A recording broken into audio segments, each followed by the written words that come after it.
de honestidade, olhando as terras do meu ser. Muito bom dia, você amigo, você amiga que nos ouve nesta manhã, né? Hoje, sexta-feira, dia 15 de maio de 2020. Essa forma de vida tão medonha. Começando mais um Jornal da Cidade, eu agradeço a você pela audiência, você que está aí acompanhando, né, nesta manhã de sexta-feira. E vamos com as principais manchetes desta manhã. Jornal da Cidade. Manchetes. Iaçu registra a primeira morte por Covid-19 e 5 casos confirmados.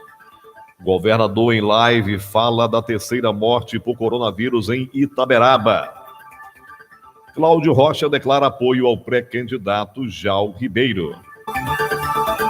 Mais de 105 mil estudantes da área de saúde se cadastraram para atuar no combate e prevenção ao coronavírus.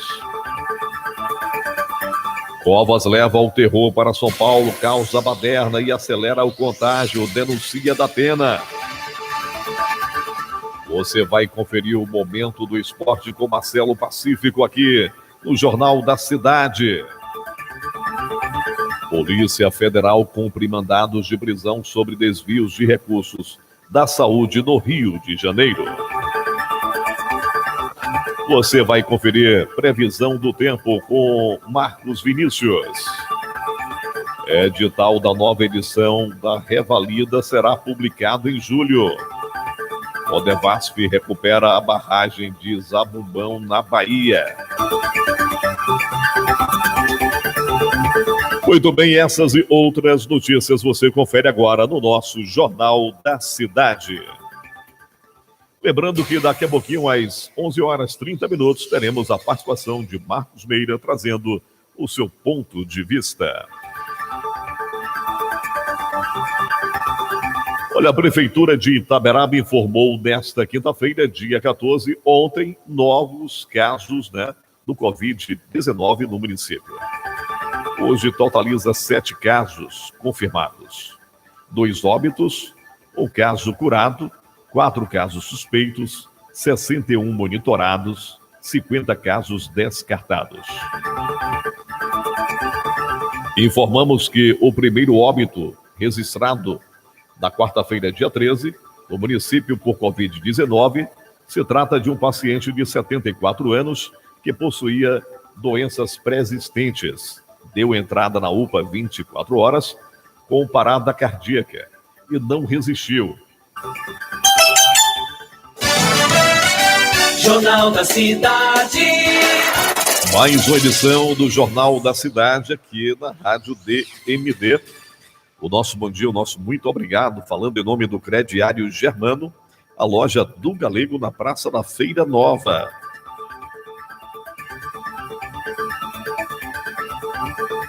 PDN Telecom, internet muito mais veloz, telefone 3251-9090. Itec Contabilidade, Farmácia Forte Farma, no centro de Itaberaba, na Ramiro Pimentel. Ao sair do seu médico, passe na Farmácia Forte Farma. MD, olha, o governador Rui Costa comunicou na tarde desta quinta-feira, dia 14, em live, a terceira morte por coronavírus em Itaberaba em menos de 24 horas. De acordo com o governador, uma das mortes foi confirmada na data de ontem, no caso na quarta-feira, e as outras 2 ocorreram no dia de ontem, quinta-feira. Isso ele falou ontem em live. As 2 novas mortes não foram confirmadas ainda pelo LACEN, porém, passaram por testes clínicos do local. Ainda de acordo com o governador, a unidade de pronto atendimento UPA 24 horas vai ficar dedicada exclusivamente para os atendimentos de coronavírus. E os serviços de emergência serão transferidos para a antiga maternidade, né? Que na verdade já foi contratado, né? O Hospital Chapada, onde serão instalados 20 leitos de UTI. Olha, tá essa polêmica aí, não sabemos, porque até o momento a Prefeitura Municipal de Itaberaba não se manifestou nessa terceira morte, né? A gente aguarda aí a manifestação, né? A população está aí em pânico, né? Quando o governador foi em live ontem, né? Fazendo a live aí, informando essa terceira morte na cidade de Itaberaba. Então foi já contactado, né, a equipe da Secretaria de Saúde do Estado chegaram cedo aqui no Hospital Chapada, aqui na Brigadeiro Eduardo Gomes, onde vai estar instalando 20 leitos de UTI para atender os casos de coronavírus em Itaberaba. Sabemos que a cidade de Itaberaba é uma cidade polo, né? Infelizmente, não sabemos o porquê. Itaberaba já era uma cidade para ter leitos de UTI, né? Porque a demanda é muito grande. Itaberaba atende toda essa microrregião, né? São diversos municípios, né, que são atendidos por Itaberaba, né? E não sabemos o porquê, né? Não trouxe antes, né, não se implantou aqui em Itaberaba, né, leitos de UTI. Aqui muitas pessoas acabam perdendo as suas vidas pelo fato de não conseguir, tá certo, uma vaga em Salvador, né, que esses casos acabam sendo transferidos para a capital baiana, né, que fica a 290 quilômetros aqui de nossa cidade, Itaberaba, 19. E estamos aí nessa polêmica, né? Marcos Meira chegando aqui ao nosso estúdio. A população, ontem o governador Marcos usou as redes sociais, em uma live, e falou da terceira morte em Itaberaba. Só que até o momento o município não se manifestou. Ele contou com a Diaçu, então ele conta... Pronto, daqui a pouquinho Marcos vai entrar aqui, vai... Você quer falar com a gente sobre isso aí?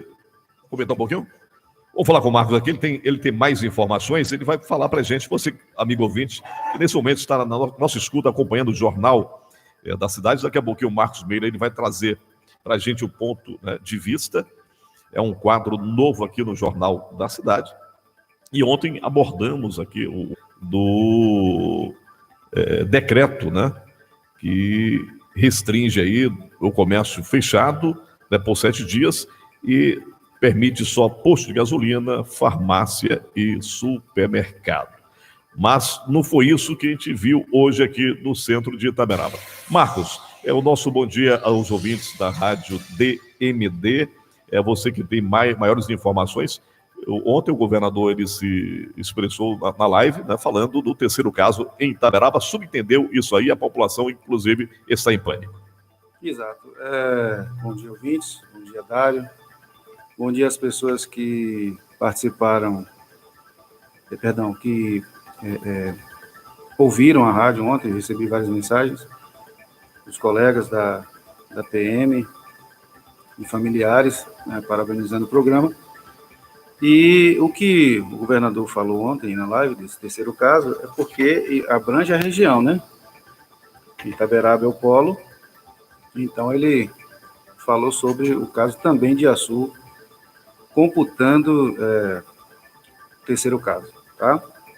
Mas já a gente começa a falar ainda sobre o decreto e sobre a declaração e a reunião que o presidente Bolsonaro teve com um corpo de empresários, de grandes empresários do país, e essa reunião, em caráter excepcional, foi retransmitida para executivos via live, eletronicamente, né? Não participaram da reunião, não puderam opinar sobre a reunião, mas ouviram o que foi discutido nessa reunião.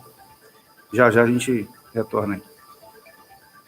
Muito bem, daqui a pouquinho um ponto, né, de vista no quadro aqui do Jornal da Cidade com Marcos Meira. Você que está ligado com a gente, nosso muito obrigado. São 11h26, 11h26. Olha, mais de 105 mil estudantes da área de saúde se cadastraram para atuar no combate à prevenção ao coronavírus. De Brasília, trazendo as informações, América Melo. Em todo o Brasil, mais de 105. Olha, o secretário de Administração e Finanças do município de Iaçu, Cláudio Rocha, declarou apoio ao pré-candidato a prefeito de Iaçu, Jal Ribeiro.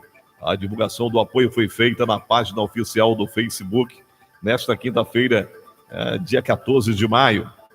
Ele fala: um homem íntegro e honesto que tem ajudado aí na administração da nossa cidade, veio para fortalecer nossa equipe, finalizou Jal Ribeiro.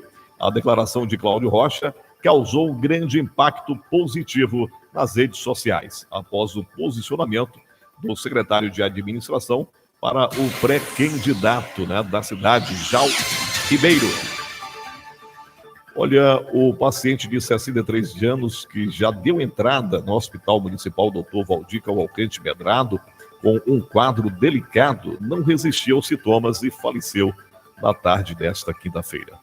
Ele tinha 63 anos e possuía doenças pré-existentes, diabetes e hipertensão. Ele já estava em isolamento hospitalar quando, na manhã desta quinta-feira do dia, o resultado do exame foi liberado e testou positivo para o coronavírus. O outro paciente confirmado ontem está internado, mas permanece estável. Outros 3 casos foram confirmados na parte da tarde, através de exames laboratoriais. Todos passam bem, em isolamento domiciliar e permanecem acompanhados assiduamente pela equipe de saúde do município. Reiteramos que todas as medidas para evitar a disseminação já foram tomadas e seguimos acompanhando a evolução do quadro de todos os casos confirmados. Em tempo, reforçamos o papel fundamental da população nesse processo, seguindo aí as orientações dos órgãos de saúde, mantendo o distanciamento social e usando máscara toda vez que sair de casa. Contamos com a sua participação, aí, Secretaria de Saúde do município de Igaçu. Infelizmente, primeiro caso, primeiro óbito aí na cidade de Iaçu. Olha, a Câmara Municipal do Rio de Janeiro, no ano de 1990, resolveu comprar 42 veículos de luxo para serem distribuídos entre 42 vereadores. Pelo menos um vereador não aceitou. Você sabe quem foi que não aceitou? Isso foi em 1990. Na ocasião, um ilustre vereador, por nome Jair Messias Bolsonaro, não aceitou tomar posse do veículo pago pelos cofres públicos. Meu amigo. Um vídeo retratando essa história passou a viralizar nas redes sociais. A matéria que foi publicada pelo Jornal do Brasil em 16 de março de 1990, com a seguinte manchete: Câmara compra 42 Opalas 0 km para vereadores. Na época, em 1990, o Opala, além de ser um dos melhores veículos, era também conhecido como o carro de luxo, meu amigo. E até hoje, É o carrão. No meu caso, é dispensável. Disse então o vereador Jair Messias Bolsonaro há 30 anos atrás, que na época, de acordo com a matéria, se deslocava da Tijuca, onde morava, até a Cinelândia, sede do Parlamento Municipal do Rio de Janeiro. Aí você vê, meu amigo, Há 30 anos atrás, o cara começou a sua vida pregressa na política, mostrando a sua honestidade. Essa quinta-feira, dia 14, mais uma etapa da Lava Jato no Rio de Janeiro foi cumprida e acabou com a prisão do ex-deputado estadual Paulo Melo, PMDB, e do empresário Mário Peixoto e outras 3 pessoas. As prisões foram feitas pela Polícia Federal na operação intitulada Favorito. Segundo a Polícia Federal, Peixoto e Melo, que já foram sócios, acabaram presos por indícios que apontam aí para negócios ilícitos em hospitais de campanha montados com dinheiro público. Olha o que acabamos de falar aqui. E surgiram provas de que a organização criminosa persiste nas práticas delituosas, inclusive se valendo da situação de calamidade ocasionada pela pandemia do coronavírus, que autoriza aí contratações emergenciais sem licitação, infelizmente, para obter contratos milionários de forma ilícita como com o poder público, afirmou aí a Polícia Federal. O Paulo Melo, que já foi presidente da Alerj, já tinha sido aí preso anteriormente em uma outra etapa da Lava Jato no Rio de Janeiro. Já Peixoto é dono de empresas responsáveis por inúmeros contratos de terceirizações com os governos estaduais do Rio. As realizações são estreitas desde que a gestão de Sérgio Cabral e cresceu consideravelmente durante o governo de Luiz Fernando Pezão. Atualmente, a empresa da família de Peixoto fornece serviços de limpeza e também motoristas para diferentes secretarias do governo de Wilson Witzel. Os mandados, incluindo aí 42 buscas e apreensão, foram expedidos pelo juiz Marcelo Bretas, da 7ª Vara Federal Criminal do Rio de Janeiro, em razão aí aos indícios da prática, né, dos crimes de lavagem de capital, organização criminosa, corrupção, peculato e evasão de divisas, disse aí Bretas nos mandatos. O Paulo Melo foi condenado a 12 anos e 10 meses de prisão em março de 2019 por corrupção passiva e organização criminosa. O ex-parlamentar permaneceu preso até março deste ano, quando deixou a cadeia para cumprir prisão domiciliar. Olha, em 2018, durante um debate sobre a ligação de Witzel com, né, o Mário Peixoto, no estado de São Paulo. Muito bem, nesse momento são... Confira comigo. 11 horas mais 40 minutos e vamos falar agora com o nosso repórter Marcos Meira, trazendo o ponto de vista aqui no Jornal da Cidade. Marcos, bom dia. É uma satisfação tê-lo mais uma vez aqui participando com a gente nessa manhã de sexta-feira, né? Bom dia, Dário. Nós já nos falamos por telefone hoje, né? E eu passei aqui, mas vou passar para os ouvintes quais serão os temas que iremos tratar hoje, né? Iremos tratar aqui sobre a reunião de empresários com o presidente Jair Bolsonaro, né? Para tratar da eficácia e manutenção desse isolamento horizontal que tem sido praticado, a suposta cobrança de transparência e de interesse público da divulgação do vídeo da reunião ministerial, o uso da estrutura do HC para a implantação dos leitos de UTI, e eu tenho aqui também, não vou passar porque não vejo relevância em mostrar o áudio, mas a gente vai falar aqui de um áudio de um familiar de uma das vítimas que morreram ontem, né, um dos idosos. E também, no finalzinho, iremos falar sobre a ação da PM diante.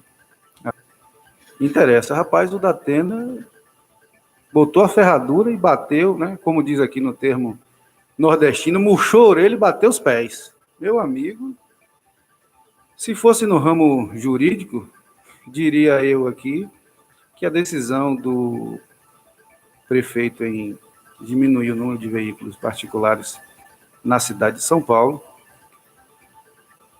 seria uma decisão teratológica. O que é isso, né? Uma coisa completamente descabida, absurda e sem precedentes. Mas, se fosse na Bahia, eu diria como Otávio Mangabeira. Pense no absurdo, na Bahia tem precedente. Mas não foi na Bahia, foi em São Paulo, e eu quero acreditar que tal decisão do prefeito deva ter sido diante do pânico, né? Porque friamente e de fácil entendimento que se você diminui o número de veículos particulares, você aumenta a concentração de pessoas no transporte público. E foi anunciado também, Dário, que seria disponibilizado mais 1.000 coletivos para atender a população. É uma coisa que vai de encontro o que vem se pregando em relação à diminuição da concentração de pessoas em ambientes fechados, e o ônibus é um ambiente fechado. Mas, enfim, vamos aqui aguardar. Me parece que ele já voltou atrás, né? Ontem ainda ele já tinha voltado atrás, percebendo que não deu certo. Não daria ou não deu certo. Bom, ontem, empresários de todo o Brasil, grandes empresários de todo o Brasil, se reuniram com o presidente Jair Bolsonaro para tratar sobre o isolamento horizontal indiretamente, né? Na verdade, o assunto foi a manutenção de empregos e funcionamento das indústrias. Por quê? Então, vamos lá, vamos destrinchar. Isso foi mostrado ontem na CNN. Quem quiser ter acesso, é só acessar aí os canais digitais e ter acesso à entrevista que Paulo Scaff deu à CNN após a reunião. E o que Paulo Scaff trouxe, na minha opinião, bem colocado, sobre a manutenção do funcionamento de serviços essenciais e as indústrias, por conta da facilidade de se aplicar as regras de distanciamento, né, de uso de EPIs, do uso do álcool gel, e para que as atividades não parassem. Em contraponto a esse funcionamento, o que ele trouxe foi o seguinte, e é uma coisa muito óbvia. Eu gosto sempre de trazer, nas minhas explanações, não aqui só na rádio, mas em conversas, em bate-papos, e sempre trazer para um exemplo prático, um exemplo que a gente possa nos sentir integrantes. Agora, se eu tenho aqui uma indústria de calçados em Itaberaba, é evidente que o calçado não é o produto produzido calçado aqui na fábrica não é vendido em Itaberaba. Tem uma pequena parcela que é vendida na loja, mas o grosso, né, a grande produção é vendida para fora. Mas vamos nos ater ao comércio de Itaberaba, a praça de Itaberaba, né? Se a indústria, a DAS, né, a fábrica de calçados daqui, produzisse para o comércio de Itaberaba, o comércio de Itaberaba está funcionando? Por força do decreto, teremos aí 7 dias de comércio fechado, já tivemos, né, restrições anteriores e tal. A indústria vai vender para quem, Dário? Obrigado. Então, é assim, são situações que...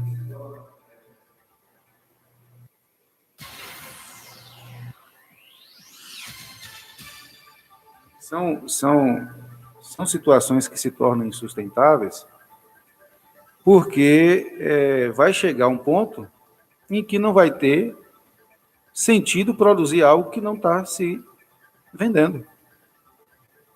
Eu vou dar aqui um outro exemplo prático, né? Eu conversei ontem com o meu tio, como eu faço quase que diariamente, mantendo contato com os grupos de WhatsApp, da família e tal. E eu perguntei a ele onde ele estava. Ele disse que estava em São Paulo. Eu falei, ainda? Ele, não, já fui na Bahia e já estou de retorno. Na Bahia aí foi rápido para poder carregar e voltar para São Paulo. Só que ele disse que a previsão mais certa de que ele vai carregar novamente esse carro em São Paulo, olha só, estamos falando do maior centro industrial e comercial da América Latina. Ele chegou na terça-feira e só vai retornar na sexta que vem, Dário. Isso já é, obviamente, um efeito de que o produto, embora esteja sendo fabricado, não tem a que vender. E aí você vê o efeito cascata em cima disso aí. A indústria não vende, o caminhoneiro não roda, o comércio não vende, não lucra, não tem como se manter. Então, eu venho falando nas minhas rodas de conversa eletrônicas, né, e também com amigos, que se continuar essa ideia de isolamento horizontal, se não já prejudicou de forma permanente a economia do Brasil, e quando eu falo permanente, é que não é uma coisa fácil de resolver, vai acontecer. mais cedo ou mais tarde vai acontecer. Se você acessar a internet, você vai ver uma série de notícias informando quantas empresas foram fechadas, empresas que já não vinham bem por outros problemas de ordem econômica, né? Porque o Brasil já vem, eu faço aqui uma análise rápida, de 2015 para cá, capengando. Né? Capengando. Houve-se ações governamentais, no caso do federal, né, com a reforma da Previdência, e de aquecimento da economia. No governo passado houve liberação de FGTS, esse governo também, liberação de FGTS em parcelas, data de aniversário, enfim. Ações para que a economia fosse reativada, e aí veio a pandemia e joga um balde de água fria onde já não estava quente. Então, assim, nós temos um cenário a curtíssimo prazo de caos social, né? De caos político já é evidente, porque ainda não se parou para, e aqui eu falo, né, com suas devidas proporções de ambos os lados, situação e oposição. Não houve ainda um resultado prático para que se pensasse, todos juntos, em um bem comum. Hoje está ocorrendo, ou vai ocorrer, me perdoe aqui o lapso de memória em saber do horário da reunião entre o presidente Jair Bolsonaro e o presidente da Câmara dos Deputados. No sentido de que algo vai ser feito, vai ser entrado em acordo para que se falem a mesma língua. Porque está feio, né? Está feio o que está acontecendo. Eu não quero aqui tirar razões de quem quer que seja em achar certo ou errado, seja lá o que for, mas está feio. Está feio isso não ajuda, não traz nada de bom para ninguém. Mas, voltando a falar aqui de Paulo Scaff, ele colocou isso. Não adianta a indústria ficar funcionando e não ter a que vender, para ser bem prático aqui no que eu tenho a dizer, né? E é verdade. Eu dei o exemplo de Itaberá para a gente entrar no cenário, né? Entrar um pouco nessa realidade que a gente consegue enxergar aqui. E aí, vai ficar até quando? Porque, observe, David, quando é que se acaba uma epidemia? De duas formas.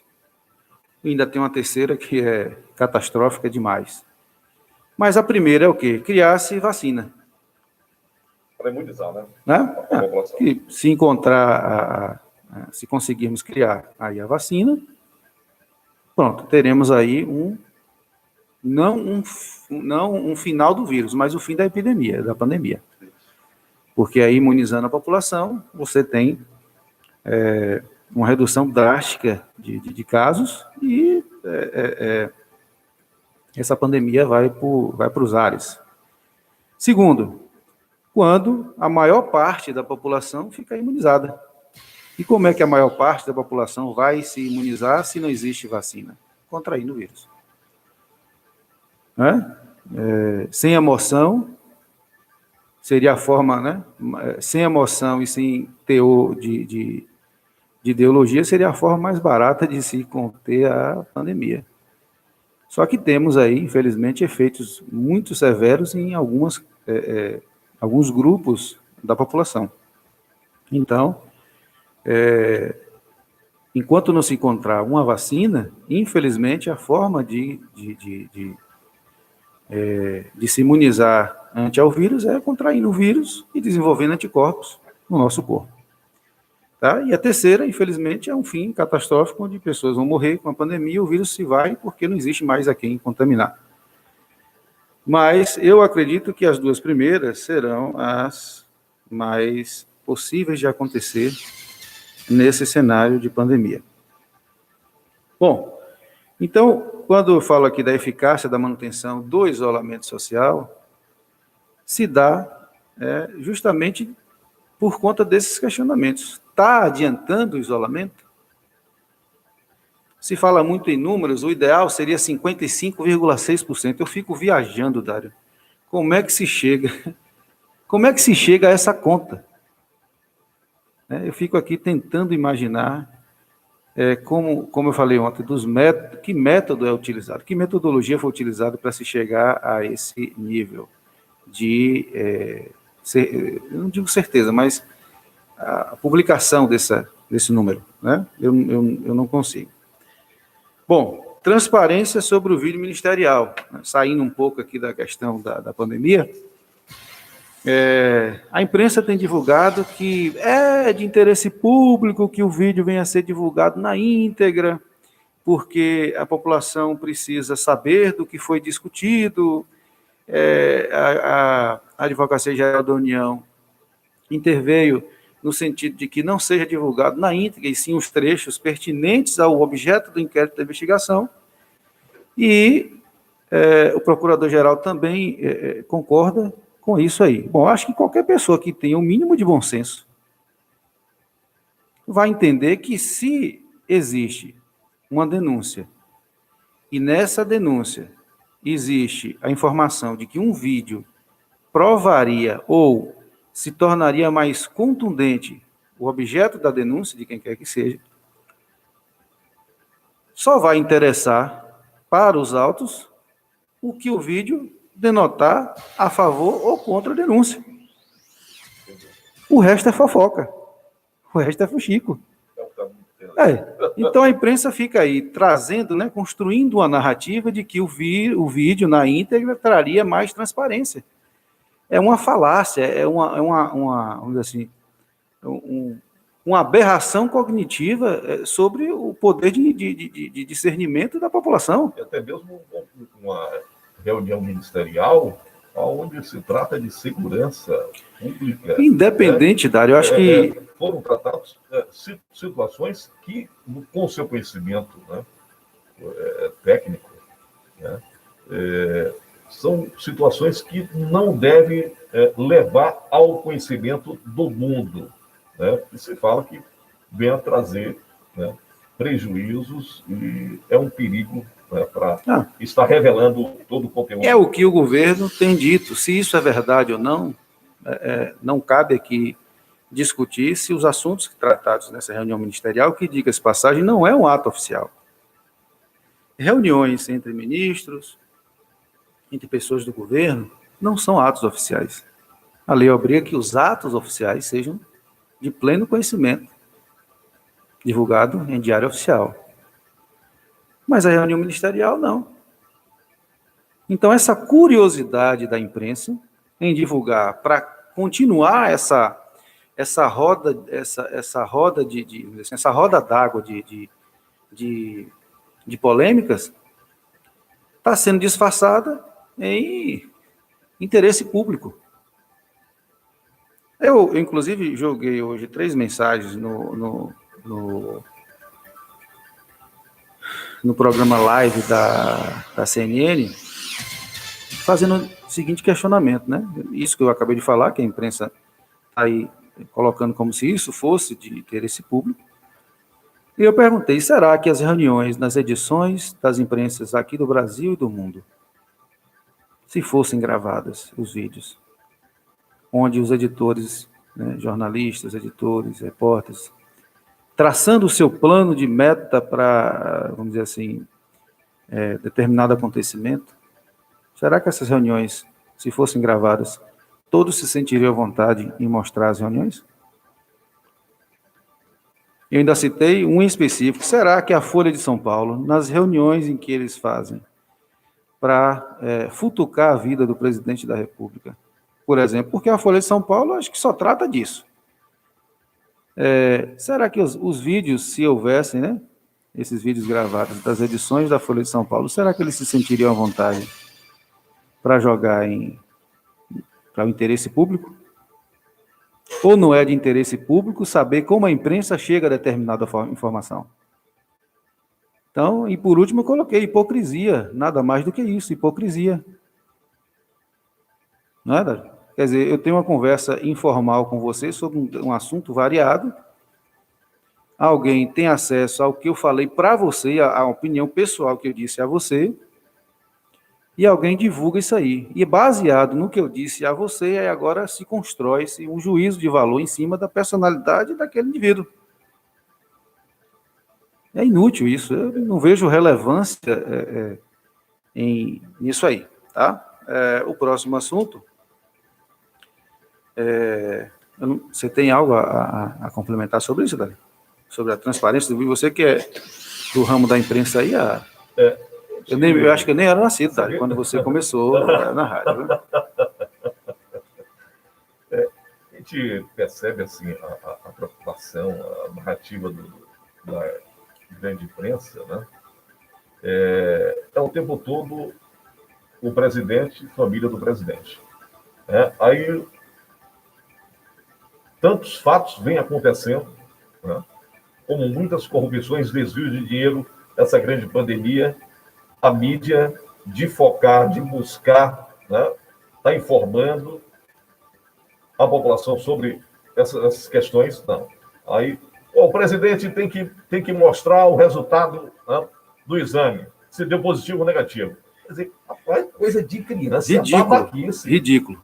Então, uma mídia, rapaz, eu vou dizer, meu, caiu no ridículo, rapaz. E a população já pegou, né? Então, temos, como mídia, como imprensa, temos a responsabilidade de informar a população de fato. Essa picuinha, essas fofocas, meu amigo, o povo está cansado. Vocês caíram no descrédito, né? Não perceberam ou não querem perceber, né? Mas a gente vê aí as pessoas o tempo todo criticando essa ação por parte da grande mídia, quer dizer, de levar o conhecimento da população. Grandes desvios está tendo com o horário público, né? Não, estou trazendo... não, que o filhinho de Bolsonaro, o Bolsonaro não pode colocar no colo ou deve botar no... pelo amor de Deus, a imprensa devia ter responsabilidade e, de fato, trazer o seu papel, né? A sua narrativa, entendeu? Para a população, da transparência, né, do que vem acontecendo no mundo. Exato.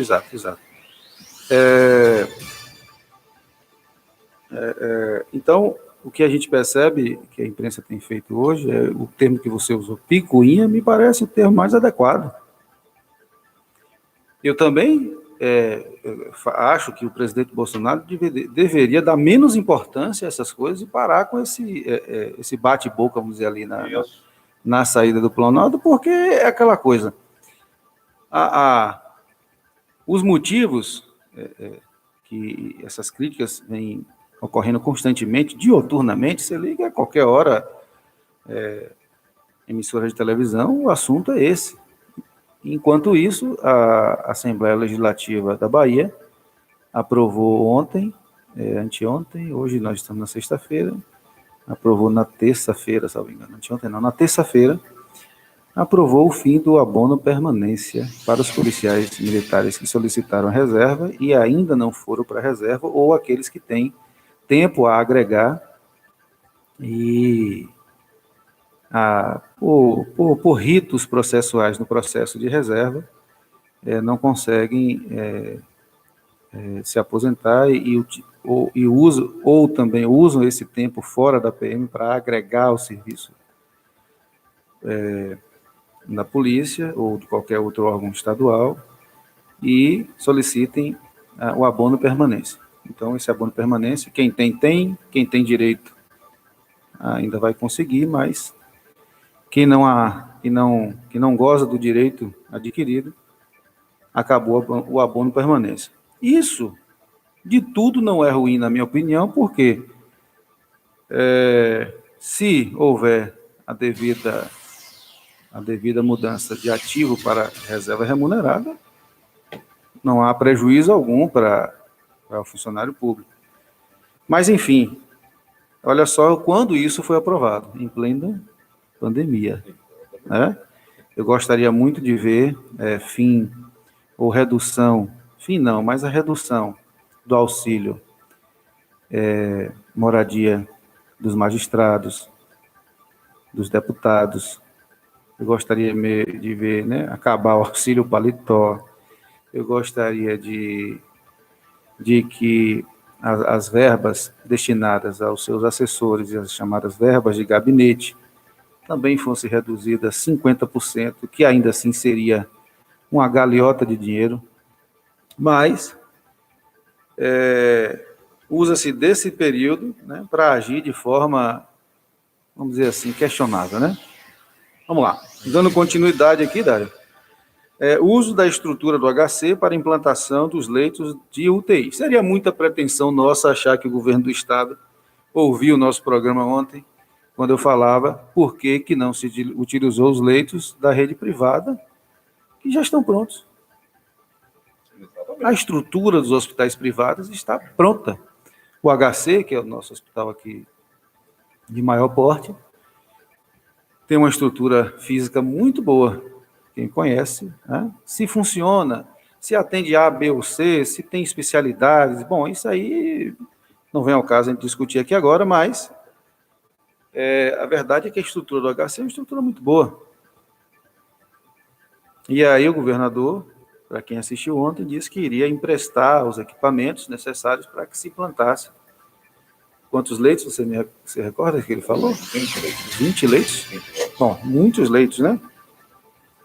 20 leitos de UTI para o atendimento a possíveis pacientes que necessitassem da UTI durante a pandemia do coronavírus. Eu aqui quero, de pronto, parabenizar a ação, se tardia ou não, mas se hoje estiver funcionando, amanhã estiver funcionando, semana que vem estiver funcionando, e alguém, né, da nossa região precisar, então é uma ação que tem que se parabenizar ao governo do Estado, tem que se parabenizar o proprietário ou os proprietários do HC pela parceria, né, e que isso venha a se tornar não uma exceção, mas uma coisa cada vez mais constante, a parceria público-privada. Há quem questione, Dário, mas fulano vai ganhar dinheiro, meu amigo. Uma coisa eu tenho a dizer, o sol brilha para todo mundo, mas nem sempre, quase todos não vão conseguir o que alguns conseguem.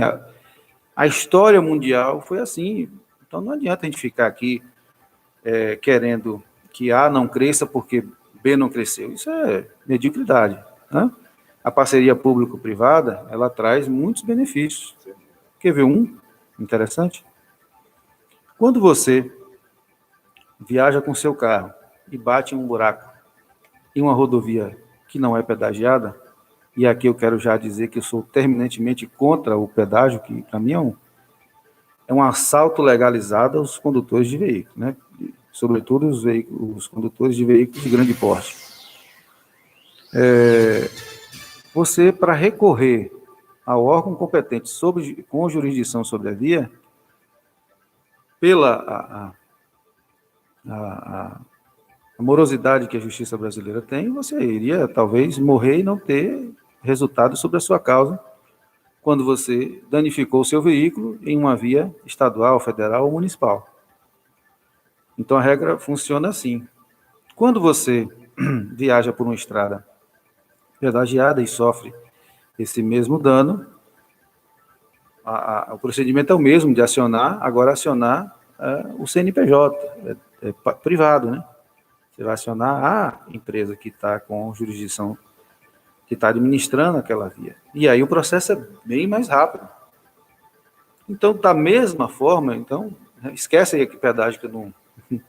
Eu sou de acordo que fosse um pedágio justo, né? Algo que representasse, de fato, a cobrança, né? E o que a gente vê aí, infelizmente, são denúncias, mais denúncias de empresas de pedágio, pagando até o presente momento, vamos dizer assim, mesadas a quem agora, outrora, né, conseguiu a concessão. Recente, houve uma denúncia, né, nas redes sociais, naquele trecho ali de Feira a Salvador, um senhor com a vara de pescar, a forma que ele encontrou de protestar, né, e levar ao conhecimento, né, pescando Na BR-324. na BR-324. Né? Pelo amor de ganhou, Deus. né, visualização aí em todo o país. Né? Aí você vê, quer dizer, você pagar um pedágio por uma via que não tem manutenção, toda esburacada.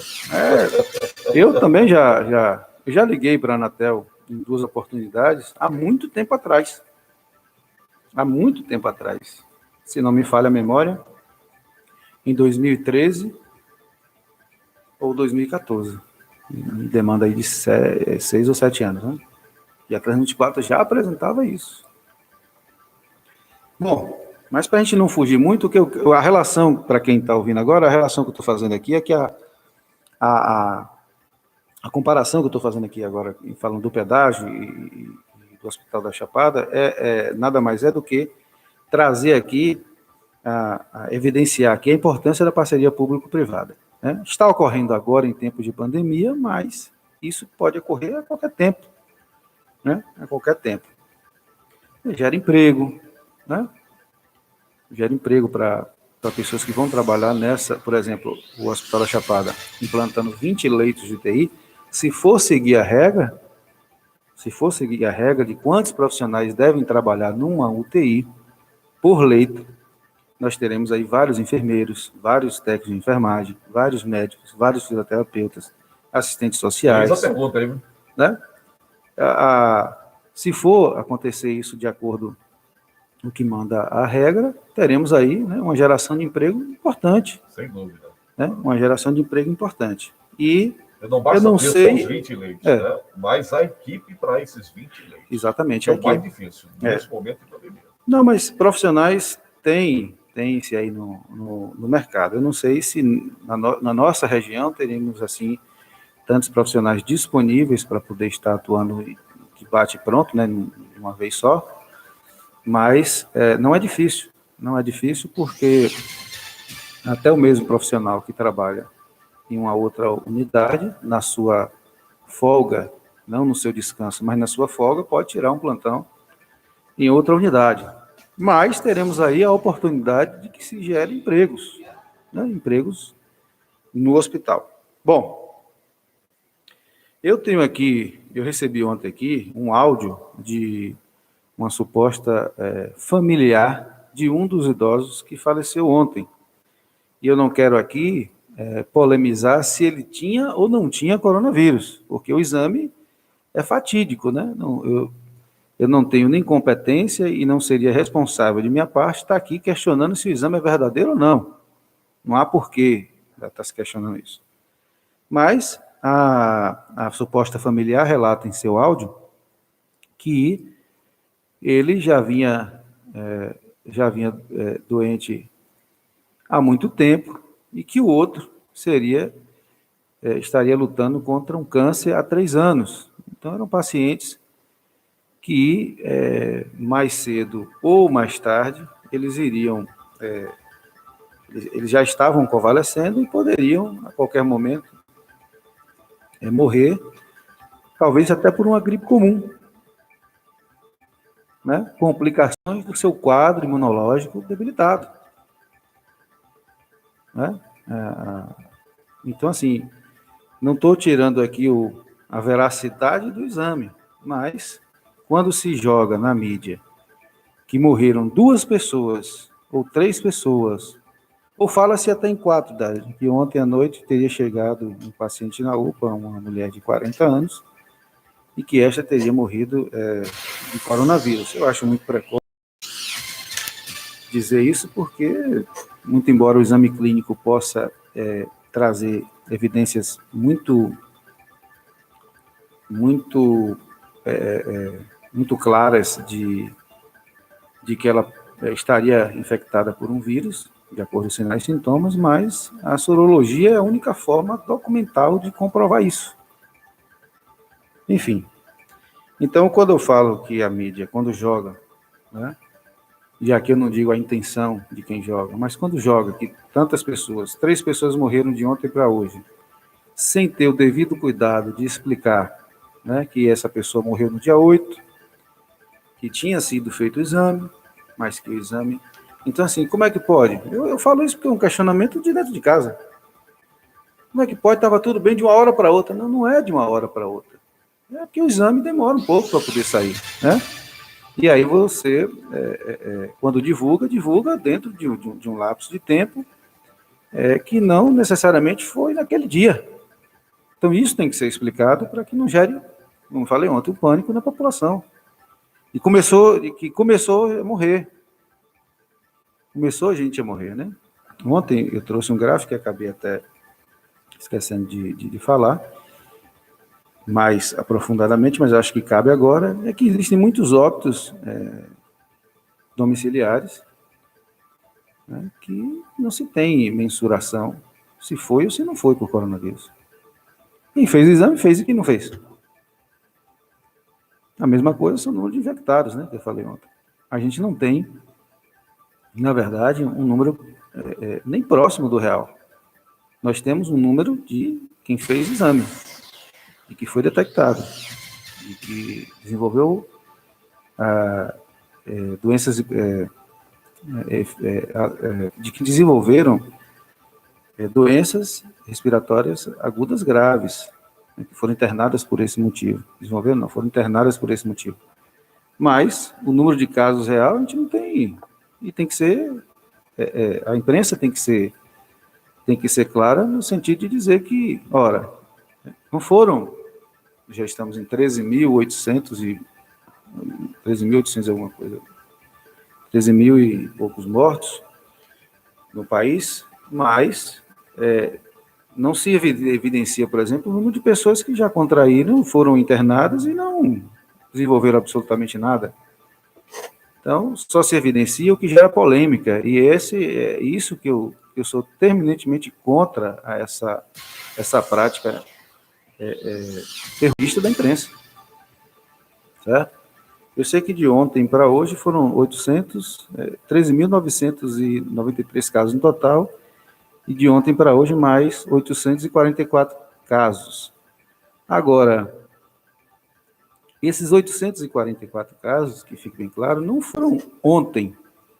Foram exames que chegaram, resultado, e foram informados ontem. Ah, mas isso não importa, porque todo dia tem. Tudo bem. Mas a informação ela tem que ser correta. A informação ela tem que ser correta. Sim. Então, tal dia só teve 300. Não, tal dia não só teve 300. Foram divulgados 300. Esse número não significa a realidade. É apenas uma...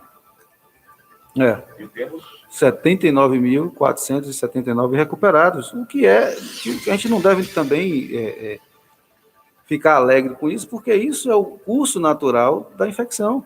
Então, o total de dos pacientes notificados, né?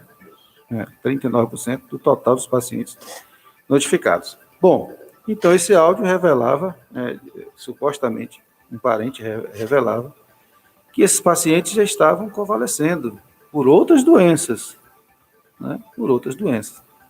Eu vou dar aqui um exemplo que, se alguém está internado, né, e desenvolve uma infecção hospitalar e morre, a infecção hospitalar ela tem que ser combatida? Tem, com os métodos de profilaxia dentro da unidade hospitalar. Então, a higienização do ambiente, a higienização do paciente, dos aparelhos, dos utensílios alimentares, dos prováveis curativos que esse indivíduo esteja fazendo,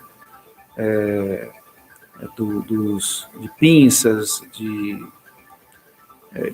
todo o equipamento que se utiliza para cuidar desse paciente, né? Inclusive equipamentos maiores, né? A unidade hospitalar, ela tem isso como de praxe. Isso não é feito por causa da pandemia, isso é feito para várias outras utilidades e precauções de profilaxia dentro da unidade hospitalar. Então, uma infecção hospitalar também mata os pacientes. E muito corriqueiramente. E aí, a infecção hospitalar, ela não é tratada com essa ênfase, por exemplo, de uma pandemia, mesmo porque ela não é uma pandemia. Mas morre-se também. É isso que eu estou querendo fazer aqui, esse parâmetro, que não é de tudo, vamos dizer assim, não é surpresa nenhuma que um paciente já internado ou já com doenças pré-existentes venha morrer por uma outra doença que chama oportunista, venha a ajudar no processo de falência desses órgãos. Bom, então, enaltecendo aqui, parabéns ao governo do Estado pela ação. E, por último, Dário, eu queria tratar de um tema importante para a sociedade itaberabense, chapadense, baiana, nordestina, brasileira, que é a ação, né, da Polícia Militar diante da pandemia. Né?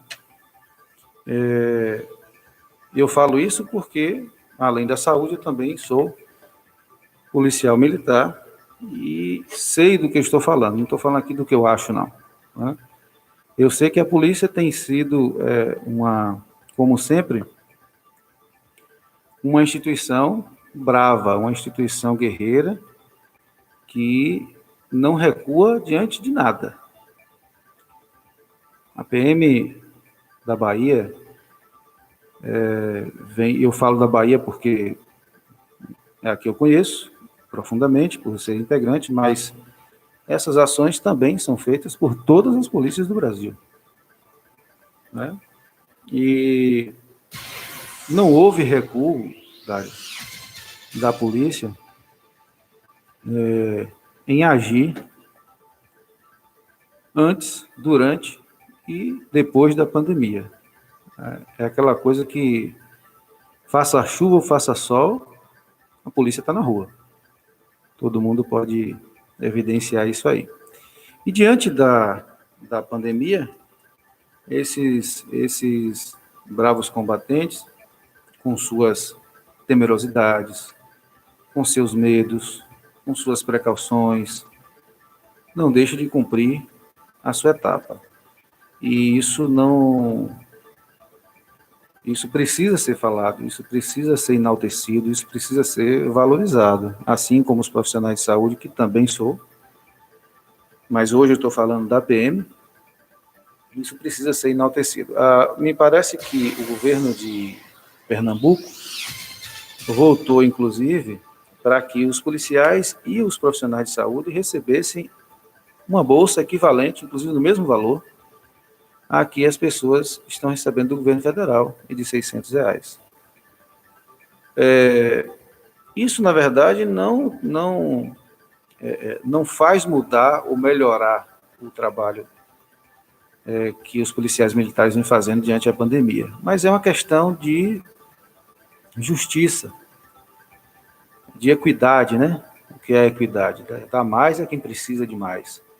Então, se o policial militar e os profissionais de saúde, mas hoje aqui eu falo dos policiais militares, expõem as suas vidas, se afastam das suas famílias para cumprir a sua obrigação enquanto policial militar, comparando-se a outros segmentos também do funcionalismo público que estão, né, em quarentena ou que estão trabalhando o conhecido home office, nada mais é do que trabalhar de casa, esses profissionais eles têm que ser valorizados por isso também. Eu não vou aqui entrar no mérito do serviço policial, mas nesse momento os policiais militares merecem realmente um elogio aí da sociedade, merecem um reconhecimento da sociedade, porque ninguém deixa de ninguém deixa de cumprir a sua missão nem por uma pandemia. As viaturas estão aí na rua.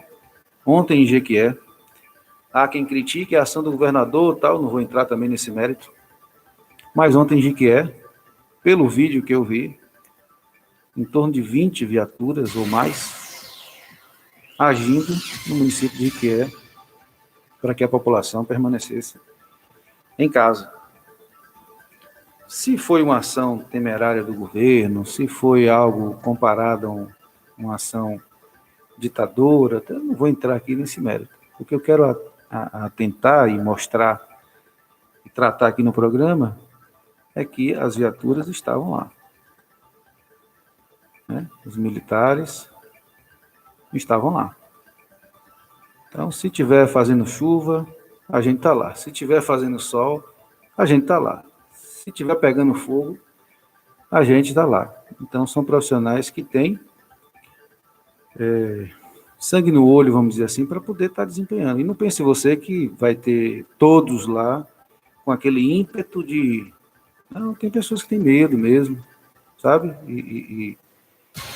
Tem pessoas que estão ali temerosas em relação à sua saúde e seus familiares, mas não deixam de agir, né? Então, aqui um parabéns a todos vocês, policiais militares, a todos nós, policiais militares, que eu também não deixei de trabalhar,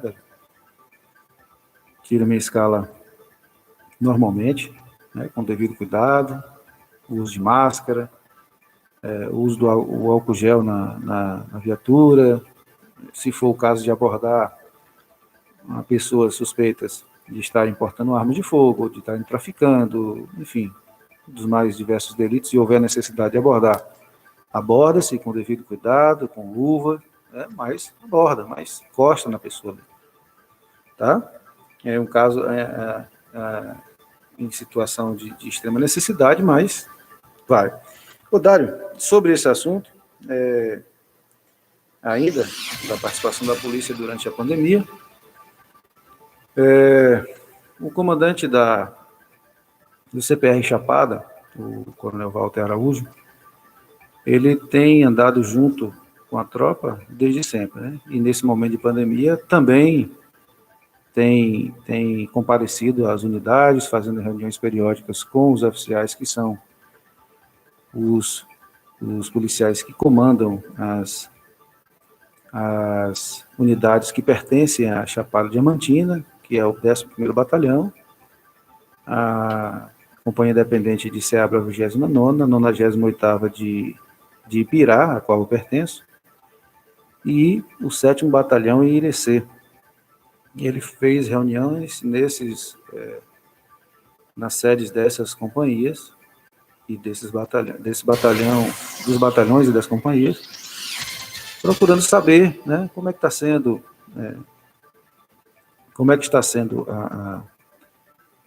quais ações estão sendo tomadas, né?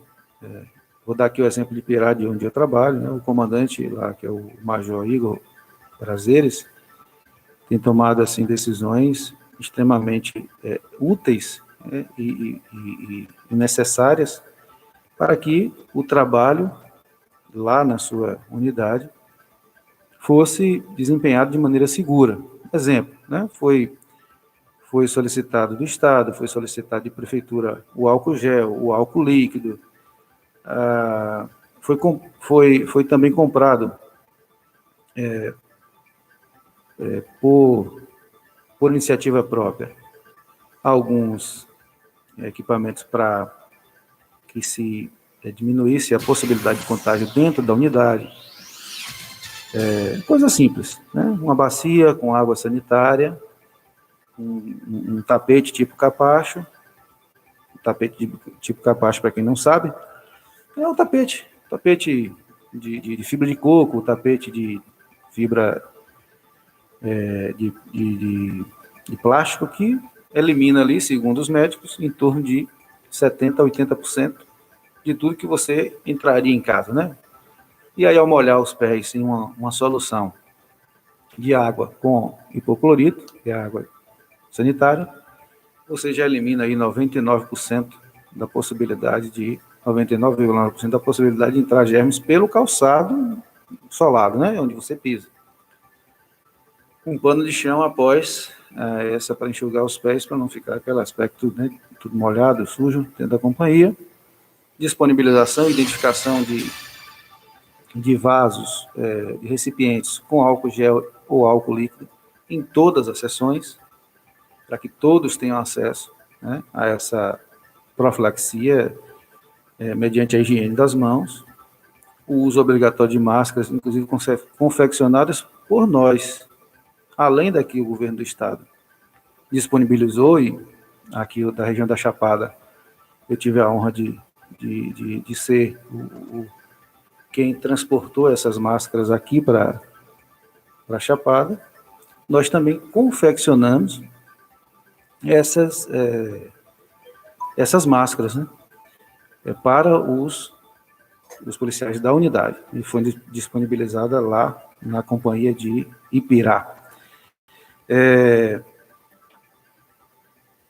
Desenvolvemos também, Dário, durante esse período de pandemia, uma outra ação dos policiais militares de Ipirá. Eu estou falando de Ipirá aqui, Dário, porque trabalho lá, né? Mas eu não sei do que ocorreu aqui em Itaberaba, em Ceabra, no batalhão, e aí em um outro momento, se os comandantes dessas unidades ou o coronel Walter quiser trazer isso aqui no seu jornal ou no meu programa, eu mesmo vou fazer esse convite pessoalmente a ele, e se ele quiser, estará aberto aqui. Será uma satisfação. Aqui, parabenizar, né, por essas ações, essas medidas de segurança. E tem mais. Antes de você parabenizar, deixa eu falar aqui. A 98ª CIPM, ela fez durante o comando do Major Igor diversas ações com a sociedade. Exemplo, a ronda escolar, que não é novidade para a PM, mas é um projeto que ele reativou, né, lá em Ipirá.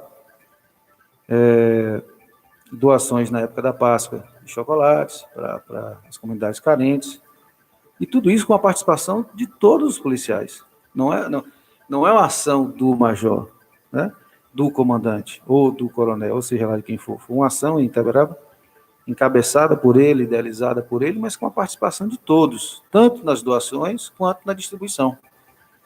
Então, por isso que eu enalteço aqui que é uma ação dos policiais militares, né?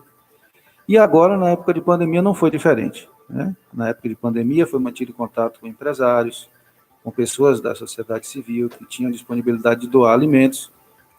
Foram feitas as doações, foram feitas distribuição de cesta básica, né, nas comunidades rurais carentes do município de Ipirá e também dentro do município de Ipirá.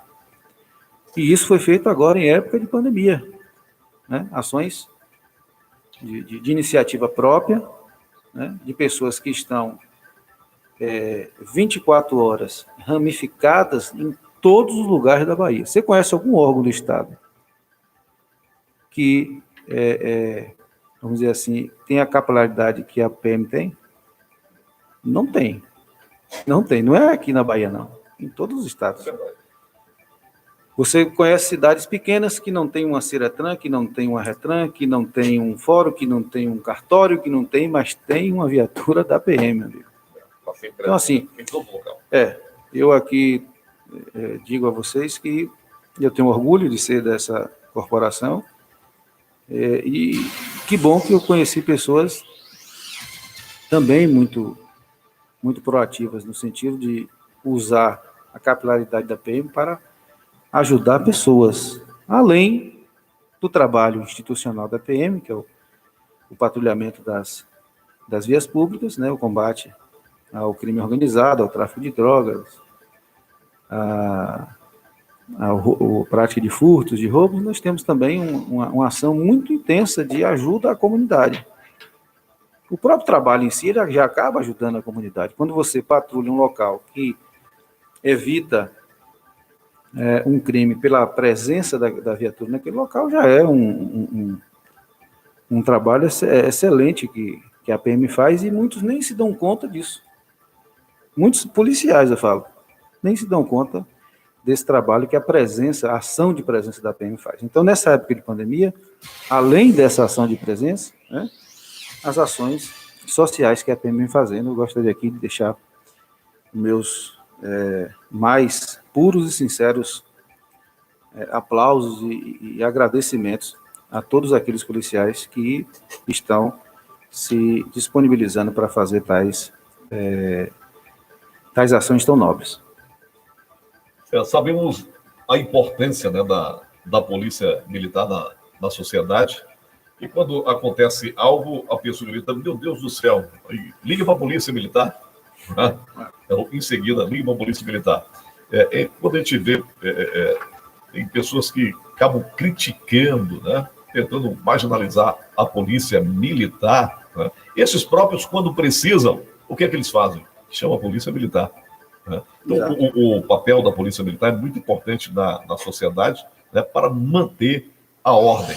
E parabenizar, Marcos, e seu nome, em nome da Polícia Militar da Bahia, honrosa Polícia Militar da Bahia, né, pelos serviços, né, que vem prestando à sociedade, né, baiana, não só na Bahia, né, em todo o Brasil, em especial a gente fala aqui do nosso estado, da Bahia. Né. O Raimundo Ramos, ele está ouvindo o programa e fala o seguinte, ó, vou ler a mensagem aqui que ele mandou, parabenizar o programa Jornal da Cidade e ao Marcos Meira, né, pela ação e a intervenção no ponto de vista, que baseou-se em fatos e propôs uma análise crítica e imparcial. Parabéns, mais uma vez, aí, aos participantes do Jornal Cidade e a Rádio DMD. Palavras do professor Raimundo. Parabenizar também, ele fala aqui, a amada Polícia Militar do Estado da Bahia. Está aí nos ouvindo. Manda um abraço também para Gilberto, pessoal lá em Vitória do Espírito Santo, que está acompanhando a nossa programação. Rapaz, gostar. Está acompanhando aí a programação. Andret, o pessoal em Salvador, né? Tem pessoas de diversos, né, estados também aqui em Itaberaba acompanhando a nossa programação. Então, sintam-se abraçados a todos que estão ouvindo a programação, o Jornal da Manhã, que traz de segunda a sexta, às 11h30, né, o ponto de vista na apresentação de Marcos Meira. O telefone é o 759-9272-8565, para que você também possa participar e trazer aí a sua opinião. Aqui te gosta, né, de ouvir sempre os dois lados. E é assim que se faz, né, um jornalismo, né, uma informação imparcial. E é preciso. Eu gostaria também, Dário, de aqui agradecer a audiência de pessoas que estão entrando em contato aqui comigo pelo aplicativo aqui de mensagens. Vários colegas meus aqui da PM ouvindo, familiares também ouvindo, e parabenizando pela sensatez em comentários, né? E também comentários aqui que queria ouvir coisas sobre a cidade e não sobre política. Eu acho impossível não falar, porque as ações na cidade são ações políticas, né? Não são ações de uma empresa que toma as suas atitudes, as suas ações dentro de uma linha de produção, por exemplo. São ações políticas que interferem na dinâmica social, interferem nas empresas, interferem no comércio, principalmente, né? E quando aqui no início eu falei sobre o decreto, né, e sobre a reunião de Paulo Scaff. Paulo Scaff é um empresário, né, não é um político, mas as ações políticas do governo de São Paulo estão começando a prejudicar a indústria que nem tinha parado. Veja lá o comércio que está parado. Então, observe como esse efeito cascata, né, vem acontecendo. Então, é impossível desvincular, né, ações políticas de ações práticas nessa discussão sobre o decreto. O próprio decreto já é um ato oficial do governo municipal e dos governos estaduais e federal, tá bom? Mas agradeço aqui a quem opina e vamos dizer assim, eu acho muito mais interessante as opiniões contrárias, desde que elas não tenham um cunho meramente antipático, porque o que a gente vê, eu vi também no programa de Raimundo, professor Raimundo, no programa das 9, Culturando, né? Ele falando sobre justamente essa coisa nojenta que se tornou a discussão política no país. Se tornou uma partida de futebol onde eu torço para o Flamengo, o meu Mengão, e eu torço mesmo para o Flamengo, não estou aqui só exemplificando, não. E o outro torce não vou dizer nem o Vasco, coitado, que o Vasco está desmoralizado. Vamos procurar outro adversário do Flamengo. Quem foi que o Flamengo perdeu no passado mesmo? Ele só perdeu para o Liverpool, né? Pronto. E o torcedor do Liverpool. Que não interessa quem joga no Flamengo, quem joga no Liverpool. Eu vou torcer para o Flamengo. Não interessa se o gol foi do zagueiro ou o gol foi do atacante. O importante é que foi gol, né? Então, torcedor é assim. O outro time foi melhor, foi, mas não quero nem saber. O meu ganhou, o problema. Né? A gente... Torcedor é assim. Ou não é, Dário? Você também é torcedor do Flamengo, eu sei disso. Então, se o Flamengo jogou uma partida ridícula e ganhou de 1-0 preso, talvez até com um gol impedido ou um gol de mão, problema de quem perdeu, não estou nem aí. O meu time ganhou. Não é assim que a gente, né, lida com futebol? Então, a política brasileira se tornou algo parecido. Só que política não é futebol. Né? Política são ações que interferem na nossa vida. E política não é futebol. Mas está assim. Né? A exemplo do governo federal, que é o que não se para de falar hora nenhuma, já pensou, exemplo, Dário, se o governo federal tivesse comprado aparelhos aspiradores mecânicos de uma empresa fantasma que não existe nos Estados Unidos? Não, meu amigo, isso era amanhã, ia ser uma nova Inquisição. Ia ser uma nova Inquisição, né? Como vem sendo, com tudo que esse rapaz fala besteira. Vou reiterar, fala muita besteira. É muito explosivo, é muito reativo o presidente Jair Bolsonaro, né? Sim. Mas observe, né, a que nível tão baixo, tão fraco, tão assim, medíocre virou o jornalismo. O repórter estava hoje pela manhã, eu assisti, não sei se você assistiu, falando, mas, presidente, a descrição do trecho da gravação falava em Polícia Federal. Ele, de forma talvez até idiota, falou ontem que não falou a palavra Polícia Federal. Ele não se preocupa em relatar o contexto em que ele falou a palavra, ou se falou a palavra, ou se falou a sigla. Mas a imprensa fica se atendo a uma imbecilidade dessa. Critica o cara dizendo que é burro, que fala besteira, e fica discutindo sobre as besteiras que ele fala. Eu achava interessante a gente se preocupar com o que é feito. Sim. Aí sim, né? É como Paulo Guedes falou em uma de suas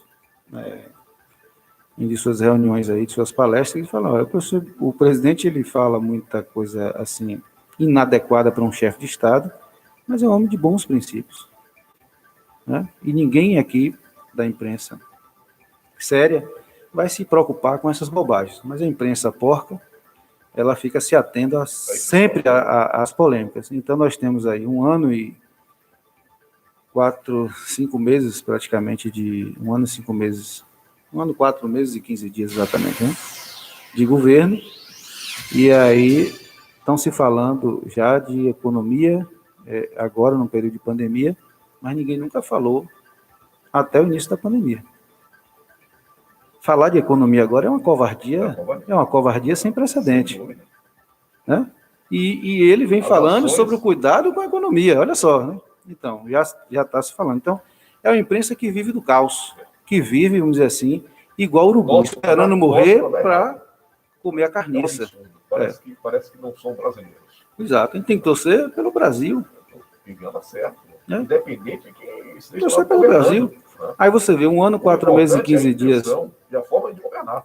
1 ano, 4 meses e 15 dias não há um caso de corrupção. Será que nos governos passados foi assim? Não é uma história antiga, é uma história recente. É uma história que foi... Acabamos, vamos dizer assim, de ouvir praticamente, né, os governos passados. Outras pessoas gostam de falar assim, mas não vamos falar do passado. Mas até hoje o pessoal da esquerda fala de suposta ditadura militar, que não foi ditadura. Quem estuda, quem lê, né, e conceitua o que é uma ditadura, o Brasil não viveu uma ditadura. O Brasil viveu um regime militar, aclamado pelo povo. Né, apoiado pela Rede Globo. Olha só que interessante. Apoiado por seu Roberto Marinho na época, né? Então você vê falando essa mesma esquerda que diz que Lula já passou, Lula é coisa do passado, mas fica se atendo a essa ditadura militar, fazendo analogias ao governo atual, porque colocou militares, né, como ministros, como vários integrantes do governo. Qual é o problema que tem isso? Os militares, por um acaso, são algo de danoso à sociedade? Né? Assim, quando eu falo da construção da narrativa, é por isso. Tá bom? Temos muito argumento, mas vamos deixar para uma próxima outra oportunidade. Nosso tempo já excedeu, né? Queremos aqui as suas considerações finais. Bom, as minhas considerações finais diante dos temas que tratamos hoje é que devemos começar a pensar seriamente sobre a manutenção do isolamento horizontal, né, que precisamos também fazer a nossa parte, salientando, quem está nos ouvindo, nós estamos aqui com um distanciamento regular, estamos aqui usando máscara, saí de casa direto para cá, não passei em lugar nenhum, sairei daqui, entrarei no meu carro, limparei as minhas mãos com álcool gel, né, para chegar em casa. Então, com esses devidos cuidados, estaremos fazendo a nossa parte para não aumentar a disseminação do vírus e que essa curva chamada, né, essa curva, ela venha a ser o mais branda possível para não superlotar, o que não aconteceu até hoje, diga-se passagem, né? Não aconteceu. O Rio de Janeiro já estava colapsado antes da epidemia, né? Um cara que teve Sérgio Cabral e Pezão administrando, deixaram no osso, vamos dizer assim, né? Deixaram lá no osso o Estado e também a cidade do Rio de Janeiro. Você viu também a notícia que foi preso no Rio de Janeiro junto com um empresário que acho que seria membro do governo do Rio, foi preso como um dos líderes, o ex-presidente da LERJ do Rio de Janeiro. Rapaz, aquilo ali é algo fora extraterrestre, aquilo ali. Um cidadão que o Wilson Witson, né, vem defendendo, né, veementemente, né? Enfim. Olha, eu quero só passar isso aqui, ó. Em abril, principais causas de mortes em abril de 2020.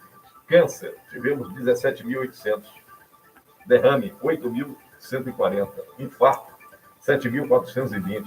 Pneumonia, 6.570. Covid-19, 6.250. Ou seja, outras, né, enfermidades estão matando muito mais do que o Covid-19. E isso leva, né, só para reforçar, o que a grande mídia vem, né, passando, tocando terror, não tem nada a ver. Tem que pede demissão e deixa a saúde antes de completar um mês. Verdade? Sério isso, viu? Muito sério. Vamos averiguar, isso aqui está postado aqui na Globo.com, mas nós estamos aqui no estúdio verificando, mas a informação é essa, né? Que tais pede demissão e deixa a saúde antes de completar um mês. Vamos averiguar e talvez ainda nessa edição, né, Dário, a gente confirme essa informação. Mas eu também vi na CNN essa mesma informação, viu?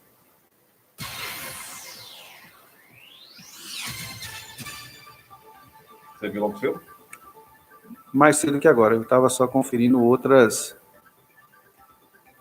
sites aqui para a gente não passar informação sem a devida verificação.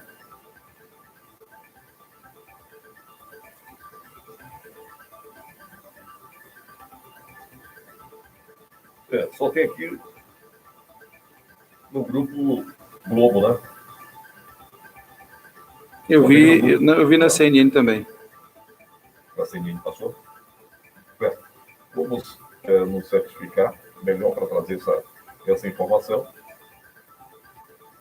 UOL está falando. Vamos ver aqui.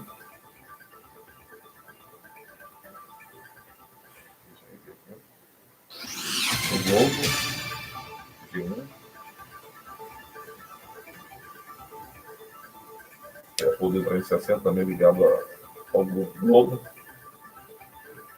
É o que tem isso aí. O Nelson Tais, ministro da Saúde, pede demissão. Exato. Pediu demissão na manhã desta sexta-feira. O anúncio foi feito pelo ministro da Saúde. A pasta deve detalhar o caso em entrevista durante a tarde. Então, vamos aguardar aí para ver. Vamos aguardar e durante o discorrer dos fatos aí, isso sendo concretizado, essa informação sendo confirmada, acredito que no seu site, né, estará atualizando essa informação, mas o que está sendo postado aqui nas redes sociais, na CNN e no portal Globo, no Globo.com, é que o ministro pede demissão. Né? Infelizmente é mais um que ou não aguentou o tranco, porque, meu amigo, não é fácil. Ser ministro de um governo o tempo todo atacado pela mídia já não é fácil. E ser ministro de um governo atacado pela mídia em uma época de pandemia... na verdade, a mídia vem desgastando, né? É algo... não é para qualquer um, não. Né? A mídia só batendo o tempo todo, falando que houve um aumento, né, quando ele assumiu. E, na verdade, não é bem assim. Isso. Se foi, né, vamos pedir aí que outro de igual competência a ele, porque ele é um profissional competente, possa assumir essa pasta aí e dar continuidade às ações. É isso aí. O nosso muito obrigado, Marcos. Obrigado a você, ouvinte, né, que nos acompanhou até este momento. Hoje, sexta-feira, desejamos a todos muita paz, né, e cuidados necessários para que você, né, possa aí estar fazendo o distanciamento social, né, tendo a higiene. O que você falou aqui, que a Polícia Militar está fazendo, o tapete né? É o capacho. É aquele tapete, né, que fica na porta de casa, né? Chama capacho, que todo mundo pisa em cima. Né? É palha de coco, palha de sisal, e tem também o de... É que me fugiu aqui agora o nome do... É porque ele tem fragmentos, né? E isso. Acaba absorvendo. É polietileno, me parece. Derivado de petróleo. E usando, posteriormente, uma bacia com água... Né? Não, uma bacia com água, um fio de água, né? Para molhar o solado do sapato. E, posterior a isso, um pano limpo para que você enxugue os pés e entre adentro da sua casa. Tem pessoas que não fazem isso, deixam os sapatos fora de casa. Bom, também, né, já resolve. Mas com uma solução, você falou a solução que água e hipoclorito, que é água sanitária. Água sanitária. Né? Uma proporção qualquer que não seja... Ajuda muito. Ela elimina aí esse procedimento do tapete e da água sanitária, ele já elimina aí em torno de 99% dos germes. Pronto. Que possamos aí, né, fazer a nossa parte. Se você for para a rua, não esqueça de usar a máscara, né, mantenha aí o distanciamento necessário. Para que o nosso bom Deus possa nos abençoar e nos livrar, né, de todo o mal. Obrigado de coração a você. Se assim o nosso bom Deus permitir, estaremos de volta na próxima segunda-feira, a partir das 11 da manhã, em mais uma edição do Jornal da Cidade. A todos, muito obrigado. Agradecer também ao Crediário Germano, a loja do Galego, que nesse momento agora também está aí com um atendimento no WhatsApp. É isso mesmo. Está com atendimento no WhatsApp, o Crediário Germano, a loja do Galego. E você pode, né, anotar aí o WhatsApp, que é o 3251-6832. 3251-6832. É a loja do Galego, móveis e eletrodomésticos, está aí funcionando. Atenção, né? Acesso ao WhatsApp, viu? É pelo WhatsApp, compras online, ok? Compras online. Então, anote aí, não está de porta aberta, compras online, telefone é 3251-6832. Esse aí é o WhatsApp do Crediário Germano. Farmácia Forte Farma, ali no centro da cidade, na rua Ramiro Pimentel. PDN Telecom 3251-7090 e também 3251-9090. E ITEC contabilidade séria. Muito obrigado a todos vocês e até segunda-feira.